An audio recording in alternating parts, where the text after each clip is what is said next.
वैसा लिखते हैं, ये लिखते हैं, वो लिखते हैं। देखिए, सीधा सीधा जैसा एक बोलने की स्वतंत्रता या लिखने की स्वतंत्रता मीडिया को होती है, मीडिया की अपनी मर्यादाएं हैं, उन मर्यादाओं के अंतर्गत सब लिखते हैं, अच्छा लिखते हैं, ठीक लिखते हैं। आलोचना भी पढ़ना, सुनना यह आदमी का मादा होना चाहिए। आखिर तो इस प्रकार का कह करके उन्होंने लोकतंत्र के खिलाफ एक ऐसी बात कह दी जिससे एमरजेंसी की याद आती है। 1975 में अगर सबसे बड़ा कोई घिनौना काम कांग्रेस ने किया था तो मीडिया के गले में एक फंदा लगाया था कि मीडिया ये नहीं बोल सकता, ये नहीं लिख सकता, और इसका परिणाम आप लोगों को सबको मालूम है मित्रों। इसलिए मैंने तो इसको बहुत गंभीरता से लिया है। मुझे मालूम नहीं हमारे मीडिया के किसी व्यक्ति ने, किसी घराने ने इसको इस ढंग से लिया कि नहीं लिया, लेकिन कोई अच्छी बात नहीं कही है। हम लोगों ने अपनी सरकार के जितने काम हैं वो तो जिसको कहना चाहिए एडिशनल बताए हैं, क्योंकि लोकसभा के चुनाव में भी केंद्रीय योजनाओं के साथ साथ प्रदेश की योजनाओं को सुनना चाहते हैं। वास्तव में तो लोकसभा का चुनाव है, ये केंद्र में एक केंद्रीय सरकार के बनाने के लिए है।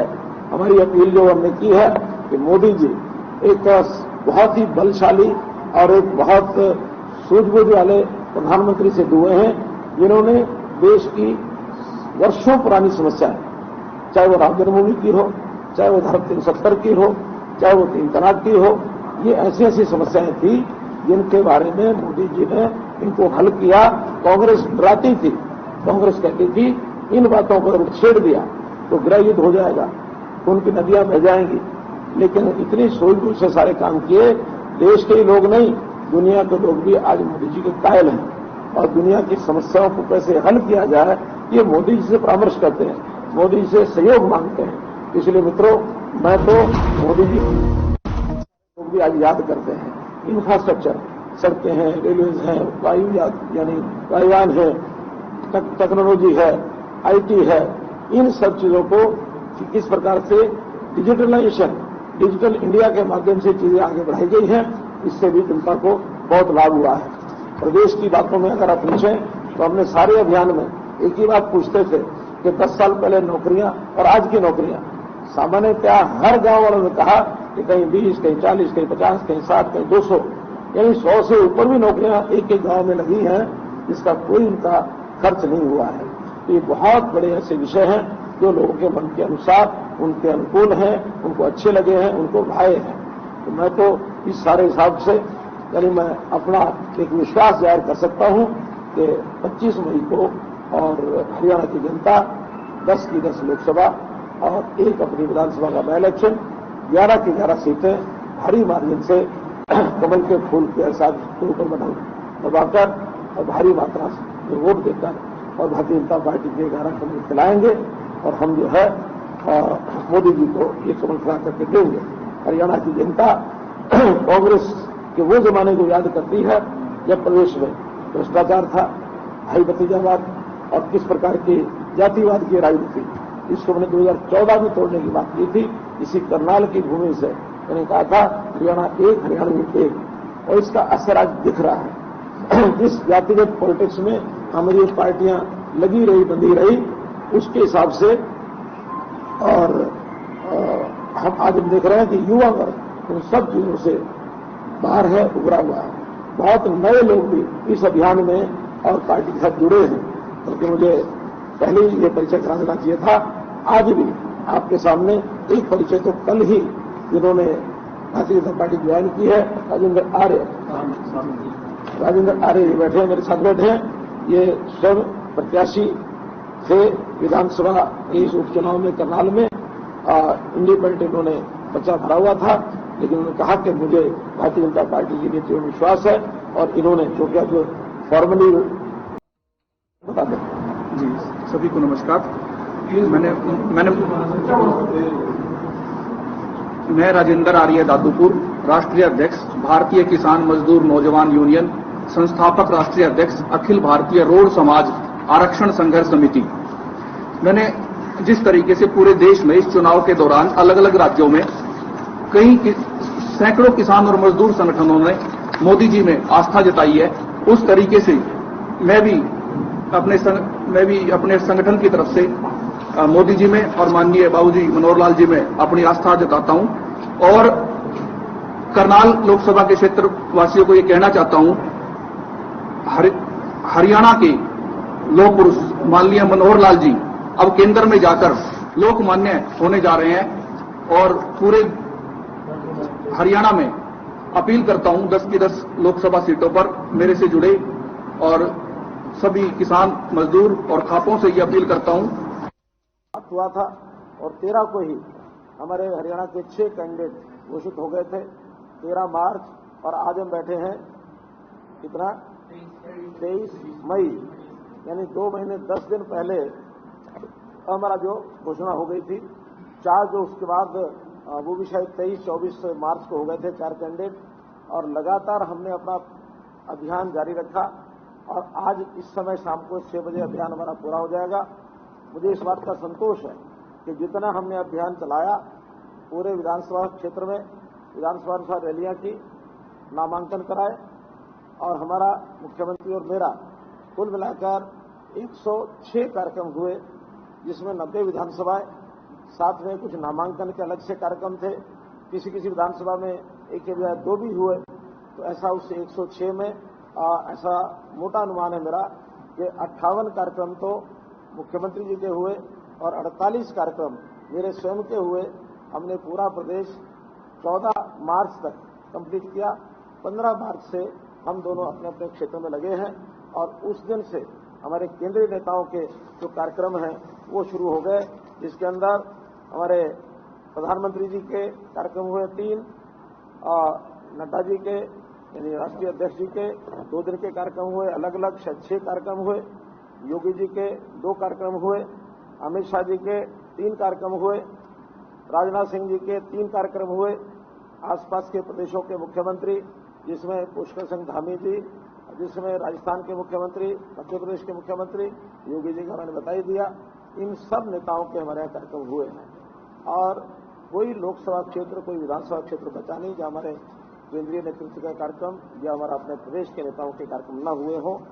आज भी देश के राष्ट्रपति, देश के प्रधानमंत्री श्री नरेंद्र मोदी जी का कार्यक्रम महेंद्रगढ़ में इस समय चल रहा है और राजनाथ सिंह का कार्यक्रम आज सुबह 11 बजे एक पलवल में हुआ है। समापन प्रधानमंत्री जी के कार्यक्रम के बाद प्रचार अभियान का ये हो जाएगा। जब अपने लोकसभा क्षेत्र में मैंने कार्यक्रम करने शुरू किए तो मुख्य रूप से सभाएं तो उसमें मैंने कम की हैं, लेकिन रोड शो के कार्यक्रम ये ज्यादा किए हैं। 16 रोड शो के कार्यक्रम आज मेरे कंप्लीट हुए हैं, जिसमें कुल 211 गांव में, यानी जहां मेरा कार्यक्रम हुआ उसके आसपास के गांव के लोग भी, कहीं 2 गांव के, 3 गांव के, 4 गांव के लोग भी आए। तो मैं समझता हूं लगभग 300 पंचायतें उसमें कवर हुई हैं जो मैंने स्वयं की हैं।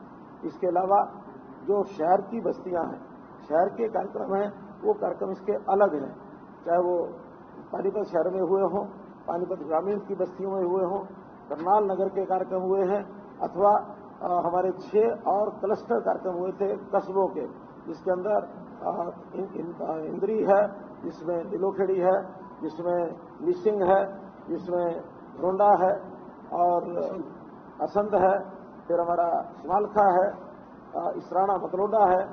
तो ऐसे हर एक यानी शहर छोटा बड़ा उसके कार्यक्रम अलग हुए हैं। तो मैं समझता हूं जिस प्रकार का एक पूरा अभियान जो हमने किया है, मुझे उससे संतुष्टि है कि कम समय में अधिक कार्यक्रम हमने किए हैं।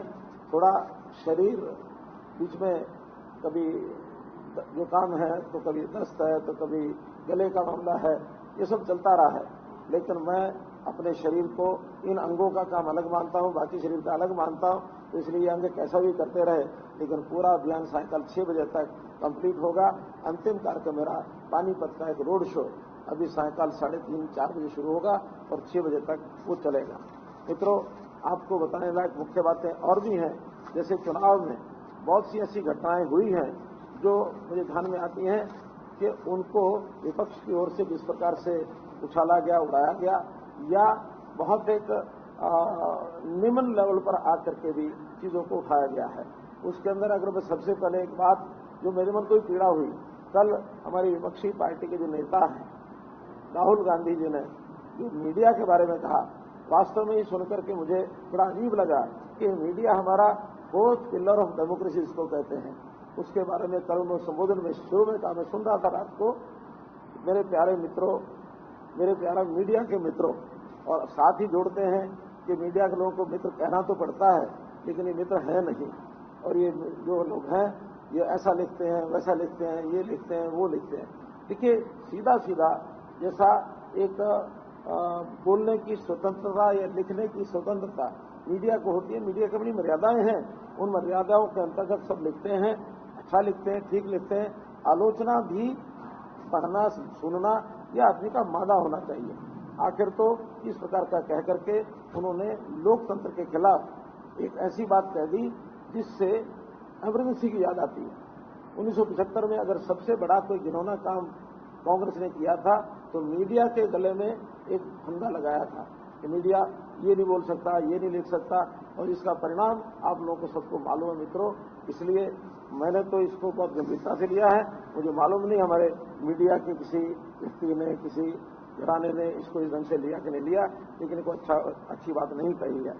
हम लोगों ने अपनी सरकार के जितने काम हैं वो तो जिसको कहना चाहिए एडिशनल बताए हैं, क्योंकि लोकसभा के चुनाव में भी केंद्रीय योजनाओं के साथ साथ प्रदेश की योजनाओं को सुनना चाहते हैं।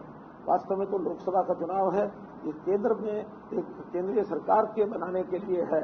हमारी अपील जो हमने की है कि मोदी जी एक बहुत ही बलशाली और एक बहुत सूझबूझ वाले प्रधानमंत्री से हुए हैं, जिन्होंने देश की वर्षों पुरानी समस्याएं, चाहे वो राम जन्मभूमि की हो, चाहे वो धारा 370 की हो, चाहे वो 3 तलाक की हो, ये ऐसी ऐसी समस्याएं थी जिनके बारे में मोदी जी ने इनको हल किया। कांग्रेस डराती थी, कांग्रेस कहती थी इन बातों को अगर छेड़ दिया तो गृह युद्ध हो जाएगा, तो उनकी नदियां बह जाएंगी। लेकिन इतनी सूझबूझ से सारे काम किए, देश के ही लोग नहीं, दुनिया के लोग भी आज मोदी जी के कायल हैं, और दुनिया की समस्याओं को कैसे हल किया जाए ये मोदी जी से परामर्श करते हैं, मोदी जी से सहयोग मांगते हैं। इसलिए मित्रों, मैं तो मोदी जी के विषयों को जनता के सामने रखा है, और जनता इसमें अपना समर्थन जाहिर करती है कि मोदी जी ने जिस तरीके से इन सारी बातों को किया है, न केवल ये वैचारिक विषय बल्कि आम जनता के लिए, गरीबों के लिए भी उन्होंने जितने काम किए हैं वो सारे लोग भी आज याद करते हैं। इंफ्रास्ट्रक्चर, सड़कें हैं, रेलवे हैं, यानी वायुयान है, टेक्नोलॉजी है, आईटी है, इन सब चीजों को किस प्रकार से डिजिटलाइजेशन, डिजिटल इंडिया के माध्यम से चीजें आगे बढ़ाई गई हैं, इससे भी जनता को बहुत लाभ हुआ है। प्रदेश की बातों में अगर आप पूछें तो हमने सारे अभियान में एक ही बात पूछते थे कि 10 साल पहले नौकरियां और आज की नौकरियां, सामान्यतः हर गांव वालों ने कहा कि कहीं 20, कहीं 40, कहीं 50, कहीं 60, कहीं 200, यानी 100 से ऊपर भी नौकरियां एक एक गांव में लगी हैं, जिसका कोई उनका खर्च नहीं हुआ है। तो ये बहुत बड़े ऐसे विषय हैं जो लोगों के मन के अनुसार उनके अनुकूल हैं, उनको अच्छे लगे हैं, उनको भाए हैं। तो मैं तो इस सारे हिसाब से, यानी मैं अपना एक विश्वास